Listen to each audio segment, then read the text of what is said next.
Good morning, students. Today we are going to start with a new chapter number 10, Understanding Shapes. Okay, so for understanding that part, first of all, you should know some of the points. Okay, so what are those points? So, first is, what is a point? A point is a mark of position. It has neither length nor width. Means this is a point. Okay, it is just a mark of position. Means I am starting from here. So this is a point. Now what is a line? A line does not have a fixed length. Means it has arrows on both the sides. Okay, so it is increasing from both. Okay, now comes ray. What is a ray? It has arrow on one side and one side there is a point. Okay, so it is fixed. It has fixed length from one side and one side the length is increasing. Okay, then comes line segment. What is a line segment? It has a defined length. Okay, it is starting from here, it is ending here. So this is a line segment.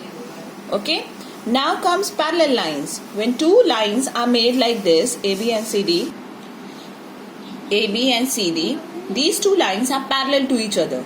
Okay, means they will not cut each other at any point. Now what are intersecting lines? Reverse of this parallel lines, they will cut each other at a point O. So that's why they are known as intersecting lines. Okay, then you have collinear points. What are collinear points? When three or more points lie on the same straight line, like A, B, C, D. These are 4 points. They are lying on a same straight line. So that's why they are known as collinear points. Then comes concurrent lines. Concurrent lines, the lines which cut each other at the same point.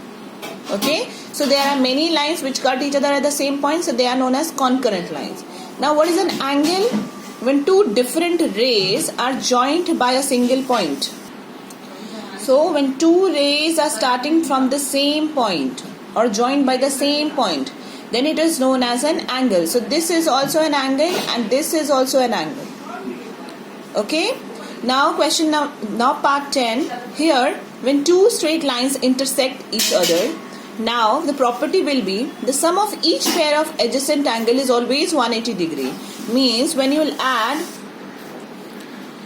so when the two straight lines intersect each other, the adjacent angles are the angles which are attached by a single arm. Okay, so this is a straight line, this is attached, there are two angles on it. One is this one and another is this one. So they are adjacent angles. So they will add up to give you 180 degree. Okay, this angle and this angle are also adjacent angle. This angle and this angle are also adjacent angles, and this angle and this angle are also adjacent angles. Now vertically opposite angles are always equal. Vertically opposite means the angles which are facing each other. So this angle and this angle, they are vertically opposite angles, and this angle and this angle, they are also vertically opposite angles.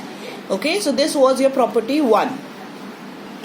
Next you have second property. If the sum of two adjacent angles is 180 degree, their exterior arms are always in the same straight line. Means just the reverse of that property. Here, when two angles give you 180 degree, they will always lie on a same straight line. Okay, or if the exterior arms of two adjacent angles are in the same straight line, they will always add up to give you 180 degree. Okay, means two angles will be added to give you 180 degree only when it is on a straight line. Now transversal lines. What is a transversal line? When two parallel lines are here and one line cut these two parallel lines, this line is known as transversal, which is cutting these two parallel lines. Okay, so this is also a transversal, this is also a transversal. Okay, now 13th point is when two lines are cut by a transversal. So these are two lines, they are cut by a transversal. Then how many angles are made? You can see 8 angles are made. 1, 2, 3, 4, 5, 6, 7, 8. 8 angles are made. Now what is the relation between these angles? If I am given one angle, how can I find all the other values? By these angles. So first of all is exterior angle. What is an exterior angle? So the angle which is outside. So angle 1, 2, 7, 8, these are all known as exterior angle.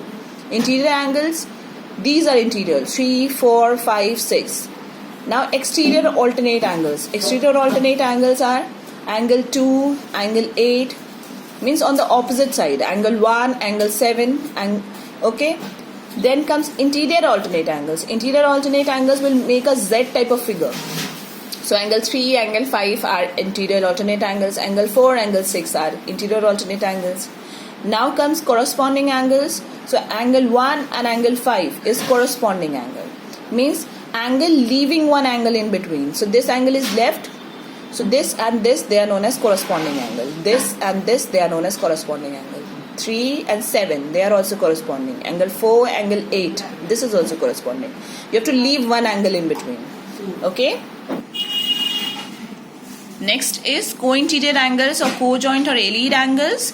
So angle 4 and angle 5, they will add up to give you 180 degrees. So they are known as co-joint angles. So you can see here, this was the figure.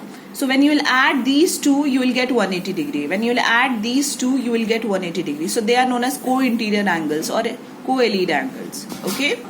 So this was for inside. When it is outside, they are known as exterior allied angles. Angle 2 and angle 7 will give you 180 degree. Angle 1 and angle 8 will give you 180 degree. Okay. So they are known as exterior allied angles. So the definition of exterior allied angles is given here. Exterior allied angles are supplementary. Means when you add them, you will get 180 degree. Here also you will get 180 degree. Here also you will get 180 degree. Okay, class, note this work in your copy. Okay, that's all for today. Thank you and have a nice day.